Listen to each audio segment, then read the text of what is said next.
شریف میں قبیلہ غامدیہ کی اس عورت کا تذکرہ موجود ہے جو خود آئی تھی، کوئی گرفتار کر کے نہیں لایا تھا، از خود آئی۔ احساس پیدا ہو گیا نا گناہ کا۔ یہاں بہت ساری غلطیاں کر کے بھی لوگ جب اپنی بات کرتے ہیں تو کہتے ہیں کبھی یاد تو نہیں کسی کے ساتھ زیادتی کی ہو، یاد تو نہیں کبھی کسی کا، بھئی آپ نے اتنے بڑے ولی ہونے کا دعویٰ کر دیے۔ انسان تو انسان رہتا ہے۔ بڑے بڑے لوگ کہہ گئے کہ یا اللہ اگر انجانے میں بھی بھول گئے ہیں تو ہم سے درگزر فرما، لیکن جب ہم تیار ہی نہیں ماننے کو۔ حضرت انس بن مالک کہتے ہیں وہ خاتون آئی، کوئی پکڑ کے نہیں لایا، کسی 14 دنوں کے ریمانڈ پہ نہیں اسے منوایا گیا، اسے وہ خود بخود آئی اور کریم محبوب علیہ السلام کے سامنے جب وہ کھڑی ہوئی تو اتنے درد سے میں نے کم لوگ روتے دیکھے ہیں جس درد سے وہ روئی۔ عرض کرنے لگی حضور میں غلطی کر بیٹھی ہوں، مجھ سے زنا ہو گیا، مجھے پاک کر گئے۔ تو محبوب کریم علیہ السلام نے فرمایا تو کیسے ثابت کرے گی تو نے گناہ کیا؟ یعنی مجرم کو ثابت کرنا پڑ رہا ہے کہ میں گناہ گار۔ یہ وہ کمال ہے کہ انسانوں کو احساس ہونے لگے کہ یہاں ہم غلط ہیں۔ جب اعتراف جرم ہوتا ہے، جب بیماری کی تشخیص ہوتی ہے تو پھر اس کا علاج بھی ہو جاتا ہے۔ حضرت انس بن مالک کہتے ہیں وہ عرض کرنے لگی حضور میرے پیٹ میں ناجائز بچہ ہے۔ حضور نے فرمایا جا جب بچہ پیدا ہو تو پھر آنا۔ وہ 8 ماہ کے بعد آئی تو اس کی گود میں پھول سا بچہ تھا۔ حضور نے فرمایا واپس جا، جب روٹی کھانے لگ جائے تو پھر آنا۔ وہ 2 سال 2.25 سال دودھ پلاتی رہی، پھر جب آئی تو بچے کے ہاتھ میں روٹی کا ٹکڑا تھا۔ کریم محبوب صلی اللہ تعالی علیہ وسلم سے آ کے جب اس نے بات کی تو وہ درد سے روئی، کہنے لگی یا رسول اللہ 3 سال ہونے کو ہیں، میں نے گناہ کیا ہے، میں ساری رات سو نہیں پاتی۔ حضور تڑپتی اگر اس حال میں مر گئی تو اپنے رب کو کیا منہ دکھاؤں گا، مجھے پاک کر دے، میرے حال پہ رحم فرمائے۔ محبوب کریم صلی اللہ علیہ وسلم نے بچہ ایک صحابی کو دیا، فرمایا بچوں کی طرح پالنا، اور کہا اسے لے جاؤ، پتھر مار مار کے اسے سنسار کر دو۔ صحابہ کہتے ہیں اسے پتھر لگ رہے تھے اور حضور بےچانی کے ساتھ ٹہل رہے۔ آ کے خبر دی حضور وہ تو وصال کر گئی، انتقال ہو گیا۔ فرمایا یہاں تک تو بات اس کی تھی۔ حضرت انس بن مالک کہتے ہیں اب محبوب کریم نے صحابیات سے فرمایا اسے غسل دو، کفن پہناؤ، جنازہ تیار ہو جائے تو مجھے خبر کرنا۔ حضرت انس بن مالک کہتے ہیں غسل ہوا، کفن ہوا، جنازہ تیار ہوا تو حیران ہم تب ہوئے جب میرے محبوب نے فرمایا صفے بناؤ میں خود جنازہ پڑھاؤں گا، میں خود جنازہ پڑھاؤں۔ اور سرکار نے جنازہ پڑھایا تو ایک شخص کی زبان سے نکلا حضور اس ملعون کا معاذ اللہ جنازہ جس نے ناجائز بچہ جنا، اس کے لیے آپ دعا کر رہے ہیں، جنازہ پڑھا۔ حضور فرمانے لگے خاموش ہو جاؤ، تم نے گناہ دیکھا ہے اس کا احساس نہیں دیکھا، تم نے غلطی دیکھی ہے لیکن اس کی توبہ کا انداز نہیں دیکھا۔ اور صاحب کنز العمال نے یہ لفظ نقل کیے ہیں کہ کریم محبوب فرمانے لگے اس نے تو ایسی شاندار توبہ کی ہے کہ اگر میں اپنی ساری امت میں بانٹ دوں تو اللہ سب کی مغفرت فرما دے گا۔ احساس جب پیدا ہو جاتا ہے نا اپنے دل کے اندر کہ یہاں میں غلط ہوں، ان العبد اذا اعترف ثم تاب تاب اللہ علیہ او کما قال نبی صلی اللہ علیہ وسلم، رواہ مشکات۔ حضور نے فرمایا جب کوئی بندہ کہتا ہے نا اللہ میں بھول گیا تھا اور پھر وہ توبہ کرتا ہے تو رب اس کی توبہ کو فوراً ہی قبول فرما لیتا ہے۔ حضرت عبداللہ بن حذافہ جہاد کر رہے تھے، روم کے عیسائیوں نے گرفتار کر لیا، 1000 آدمی نے مل کے پکڑا، گرفتار نہیں ہوتے تھے صحابی، 1000 آدمی نے گھیرا ڈالا، گرفتار کر کے لے گئے۔ اور جب بادشاہ کے سامنے گئے تو وزیر کہنے لگا بادشاہ بندہ بڑے کام کا ہے، اگر ہمارے قابو آ گیا تو فائدہ دے گا، صحابی ہیں حضرت عبداللہ بن حذافہ، حضرت فاروق اعظم کا زمانہ ہے، اگر قابو آ گیا تو فائدہ دے گا۔ بادشاہ کہنے لگا کیوں، کیا خوبی ہے؟ کہنے لگے ہم 1000 آدمی تھے، یہ اکیلا قابو نہیں آ رہا تھا، 1000 آدمی تھے، اگر ہماری فوج میں شامل ہو گیا تو بہت بڑا جرنیل ملے گا۔ بادشاہ کہنے لگا کوئی مسئلہ نہیں، 2-3 چیزیں ہوتی ہیں بندے کو خریدنے کے لیے، خرید لیتے۔ بادشاہ کہنے لگا عبداللہ جتنی دولت تجھے چاہیے میں تجھے دے دیتا ہوں، میرے لشکر میں آ جا، معاذ اللہ اسلام چھوڑ دے۔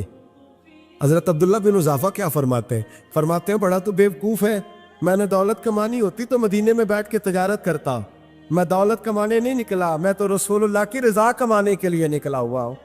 دولت کمانی ہوتی تو کسی مارکیٹ میں ہوتا، میدان میں آنا تھا۔ شہادت ہے مطلوب مقصود مومن، نہ مال غنیمت نہ کشور کشائی۔ یہ دولت تو لوٹی ہے رسول اللہ کے دروازے کی، جو تو پیچھے پیچھے پھرتی ہے نبی پاک کے غلاموں۔ یہ کمانی ہوتی تو میں کسی مارکیٹ میں ہوتا، میدان میں تھوڑا ہوتا۔ عبداللہ بن حذافہ سے ایک دوسری چال چلی، کہنے لگے میاں عہدہ جو تجھے چاہیے، میں بادشاہ ہوں، میرے نیچے جو عہدہ تو کہے گا وہ تجھے مل جائے گا۔ حضرت عبداللہ بن حذافہ کہنے لگے شاید تجھے پتہ نہیں میری تعریف کیا ہے، شاید تو جانتا نہیں میری تعریف کیا ہے۔ کہا صاحب کی کیا تعریف ہے؟ کہنے لگے میں رسول اللہ کا صحابی ہوں، اور کائنات میں سب سے بڑا عہدہ مصطفیٰ کے صحابی ہونے کا عہدہ ہے۔ صحابہ وہ صحابہ تھے جن کی ہر صبح صبح عید ہوتی تھی، خدا کا قرب حاصل تھا، نبی کی دید ہوتی تھی۔ فرمایا میں نے حضور کے جلوے دیکھے ہوئے ہیں، مجھے عہدے کی ضرورت ہی نہیں، اور میں نے عہدہ لینا ہوتا تو میں سیاست کرتا، میں تو شہادت لینے نکلا ہوں میدان میں، عہدے کا میں نے کیا کرنا ہے؟ اب بادشاہ کہنے لگا اسے قتل کر دو۔ وزیر کہنے لگا نہیں، ایک بات اور ہے، مجھے ایک چال اور چلنے دو۔ کہا وہ کیا؟ کہنے لگے میری بیٹی بڑی خوبصورت ہے، مجھے موقع دو اپنی بیٹی کو سجا بنا کے۔ وہ جوان جس کی جوانی اتنی بڑی ہے کہ 1000 آدمی مقابلے میں کھڑا نہیں ہوتا، اس جوان کے کمرے میں رات کی تنہائی میں بنا سوار کے بی بی کو بھیجا۔ وہ بی بی کہتی ہے میں ساری رات بن سور کے اس صحابی کے کمرے میں بیٹھی رہی، لیکن یہ کیا شخص تھا، ساری رات ہی مصلے پہ بیٹھا رہا، ساری رات ہی۔ کچھ دیر تھک جاتا تو یہ کریم رسول پہ درود پڑھنا شروع کر دیتا۔ بی بی کہتی ہے سحری ہو گئی تو میں نے چھو کے دیکھا کہ انسان ہے کہ جن ہے، یہ بندہ ہے کہ فرشتہ ہے، چھو کے دیکھا۔ کہنے لگے پیچھے ہٹ جا۔ میں نے کہا میں نے تو سنا تھا تو 1000 کے مقابلے میں ہے، اور تو اتنا بے حصہ ہے کہ بنی صبری دلہن بیٹھی ہے، تو نے نظر نہیں کی؟ عبداللہ بن حذافہ، بی بی کہتی ہے نظر پھر نہیں اٹھائی، نظر پھر جھکی ہوئی ہے۔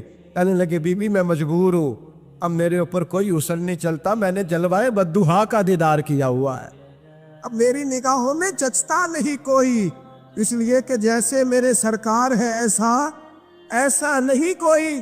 کبھی بھی اب نہیں کسی کا میرے اوپر جادو چلتا، میں نے مصطفیٰ کو، اور کہا ذرا پیچھے ہٹ کے بیٹھ، مجھے میرے رسول نے غیر محرم سے بچنے کا حکم دیا ہے، ذرا پیچھے ہٹ کے بیٹھ۔ سحری کا وقت تھا تو بی بی کہتی ہے اس نوجوان کے جملے میرا سینہ چیر گئے، کلیجہ پھٹ گیا، چیخ نکلی، میں کفر کے عالم میں روئی۔ میں نے کہا مجھے بتا تو صحیح، آخر یہ جذبہ کہاں سے ملتا ہے؟ آخر یہ روشنی تو میں نے دیکھی نہیں، کہاں سے آتی ہے؟ ایک میرا باپ ہے جو بنا سور کے مجھے تیرے کمرے میں چھوڑ گیا، بتلا یہ کہاں سے کیف آتے ہیں؟ عبداللہ بن حذافہ کہنے لگے اگر کیف لینا ہے تو بھی میرے مصطفیٰ کا کلمہ پڑھ جا، آجا دروازے رسول پہ جھک جا، مل جائے گا۔ سویرے دروازے پہ باپ آیا بیٹی سے رزلٹ لینے، دروازہ کھولا تو بیٹی نقاب پہنے باہر آئی۔ باپ کہنے لگا کیا بلا؟ کہنے لگی پیچھے ہٹا، تو غیر محرم ہے، کافر ہے، میں مسلمان ہوں۔ اس نے کہا کیا ہوا؟ کہنے لگی تیرے جیسے کو باپ کہوں، تیرے جیسے کو جو مجھے استعمال کر رہا تھا؟ میں تجھے باپ نہیں مانتی، میں اب رسول والی ہو گئی، میں حضرت فاطمہ کی کنیزہ ہو گئی، میں اب نبی کریم کی خادمہ ہوں، خبردار میرے قریب نہ آنا۔ یہ داؤ بھی ناکام ہوا۔ اب حضرت عبداللہ بن حذافہ کے سامنے موت کھڑی کی، ایک کڑا میں تیل گرم کیا، کہنے لگے تجھے اس میں جلایا جائے گا۔ حضرت عبداللہ بن حذافہ رضی اللہ تعالیٰ عنہ جب جلنے کے قریب ہوئے تو رونے لگے۔ روم کا بادشاہ کہنے لگا شاید ڈر گیا ہے، کہنے لگے اب سمجھ آئی ہے، اب تجھے پتہ چلا ہے، چلا آ جا۔ حضرت عبداللہ بن حذافہ کہنے لگے تو کافر ہے، تیری کافروں والی سوچ ہے، اس لیے نہیں رویا کہ موت سے ڈر گیا ہوں، میں تو اس لیے رویا ہوں کہ ایک جان ہے اور نبی پاک پہ قربان ہو رہی ہے، کاش رب مجھے 1000 جان دیتا، میں ساری مصطفیٰ پہ قربان کر دیتا۔ ایک سنار نے گلی میں یتیم چھوٹے سے بچے کو گھومتے دیکھا تو سنار بے اولاد تھا، بچے کو اٹھا کے گھر لے آیا، 18 سال اس بچے کی پرورش کی، اس کو پالا پوسا، جوان کیا۔ سنار کے پاس وہ دکان پہ چلا جاتا، وہ کئی دفعہ دکان پہ رہتا، کئی دفعہ گھر میں رہتا۔ ایک دفعہ وہ دکان پہ تھا، بچہ گھر تھا، 18 سال کا جوان، اس کی بیوی اکیلی تھی۔ وہ جس نے ماں بن کے پالا تھا اس نے اسی پہ حملہ کر دیا، اس کا بازو بری نیت سے تھاما۔ بیوی چیخی، تھوڑی دیر گزری تو وہ نوجوان پیروں میں بیٹھ گیا، کہنے لگا اماں پتہ نہیں مجھے کیا ہوا۔ شام کو سنار آیا، بیوی چیخنے لگی، چلانے لگی، کہنے لگی آج عجیب بات ہوئی، جس کو میں نے جگر کا خون دے دے کے پالا اسی نے گندی نظر ڈالی۔ سنار محب حیرت ہے، بیوی کا خیال تھا کہ لات اٹھائے گا، ڈنڈا اٹھائے گا، نوجوان کو مارے گا، لیکن وہ رونے لگ گیا۔ اس نے کہا آج اس نے میرا بازو تھاما ہے، جانے کیا کیا ہے۔ پریشان ہونے لگ گیا، سجدے میں گر گیا، کہا تو بتاتا کیوں نہیں؟ تو وہ سنار کہنے لگا اس کی غلطی نہیں، 18 سال کے بعد آج مجھ پر بھی شیطان سوار ہوا تھا۔ ایک عورت آئی تھی، وہ اپنے بازوؤں میں چوڑیاں پہننا چاہتی تھی تو میں نے بھی گندی نظر سے ہاتھ ڈالا تھا، رب کریم نے مجھے فوراً اس کی سزا دی۔ جن کے گھروں میں بیٹیاں ہوتی ہیں ان کی نظریں گندی نہیں ہوتی، جو بیٹیوں کے باپ ہوتے ہیں، جو بہنوں کے بھائی ہوتے ہیں، ان کی نظریں گندی۔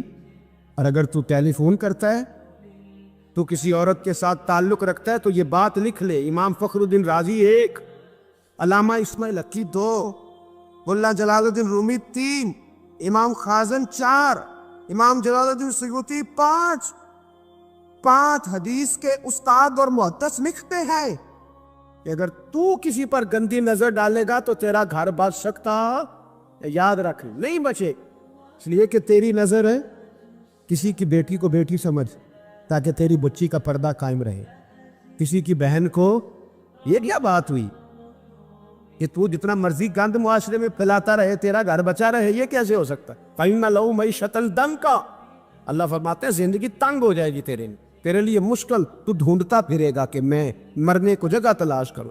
سچی توبہ کرے، کھری توبہ۔ یہ گناہ انسان کو مجبور کر دیتے۔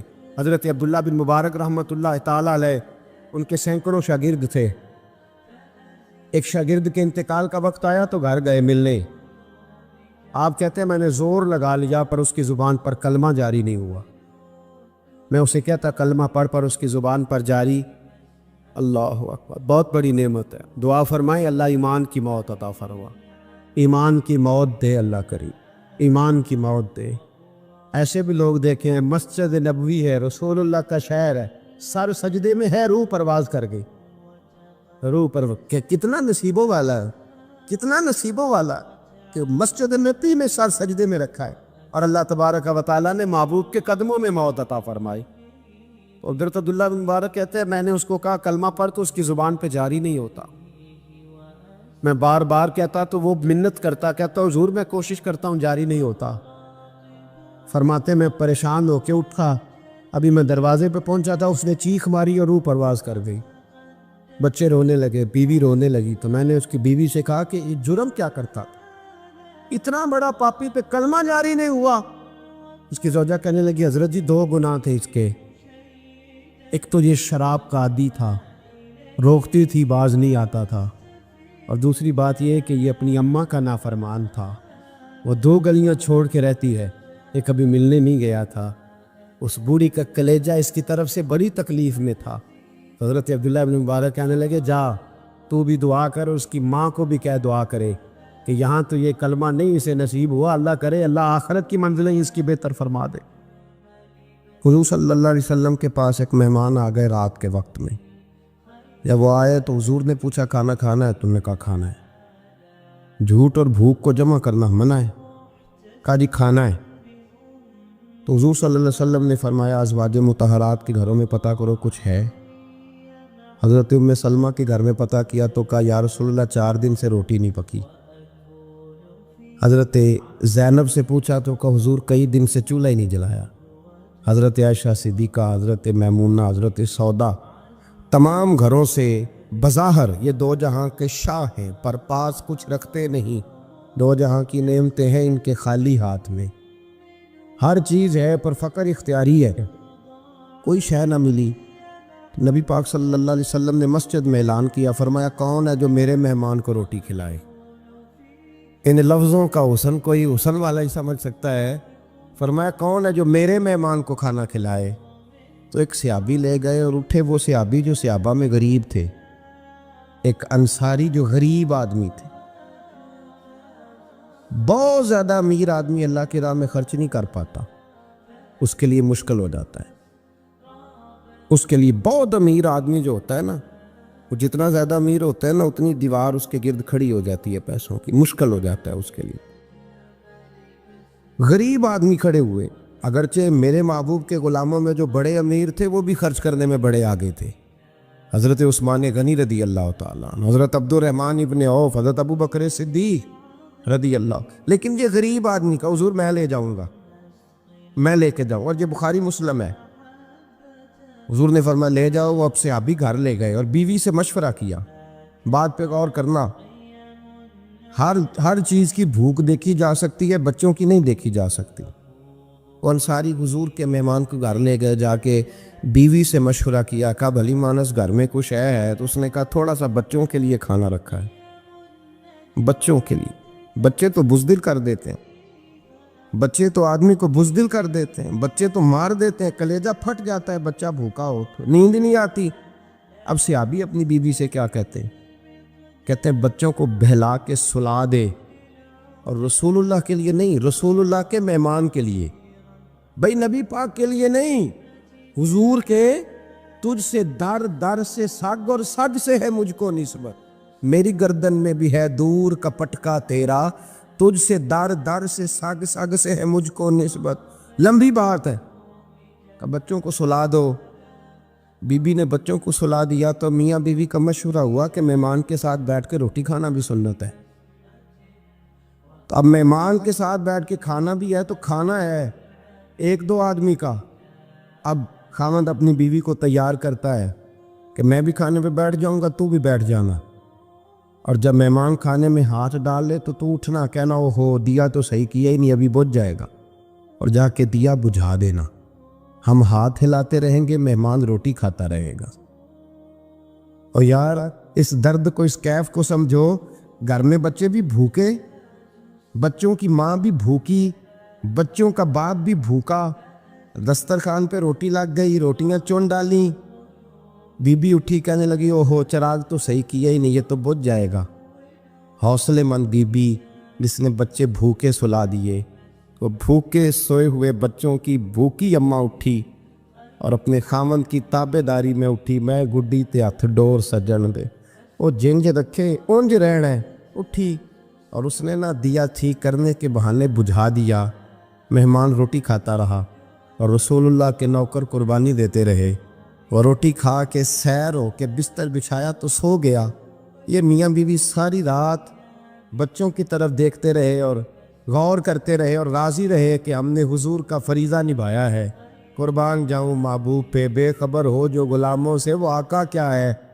وہ صحابہ وہ اگر قربانیاں دیتے تھے تو جو اعزاز ملتا تھا وہ بھی بڑا شان والا ہے۔ صحابی کہتے ہیں میں فجر کی نماز پڑھنے مسجد آیا، پہلا قدم رکھا تو میرے کریم بولے، حضور نے فرمایا رات جو تو نے اور تیری بیوی نے عمل کیا ہے خدا کو بھی بڑا پسند آیا ہے، محمد مصطفیٰ کو بھی بڑا پسند ہے۔ اور پھر ایک لفظ اور ہے حدیث میں، ایک روایت میں کچھ جملے اور بھی ہیں۔ حضور نے فرمایا جب تو اور تیری بیوی رات مہمان کے ساتھ احسار کر رہے تھے نا، تو عرش کا مالک تمہیں مسکرا کے دیکھ رہا تھا، رب تمہیں دیکھ کے مسکرا رہا تھا، رب تمہیں دیکھ کے مسکرا، تربامنی پہ شیخ ہماری نہ جائیے، ہم دامن نچوڑ دیں تو فرشتے وضو کریں۔ پر میں وہ مسکرا رہا تھا کہ میرے بندے میرے رسول کی رضا کے لیے کیا کر رہے ہیں۔ اور صاحب دیکھو، نبی پاک کے لیے نہیں، خاندان کے لیے نہیں، خاندان نبوت کے لیے نہیں، حضور کے نہ سمجھے یار، اس پہلو کو سمجھے۔ نبی پاک کے بریلی کے امام بول پڑے، فرمانے لگے تجھ سے در سے سگ سے ہے مجھ کو نسبت، تجھ سے در سے سگ کتے کو کہتے ہیں فارسی میں،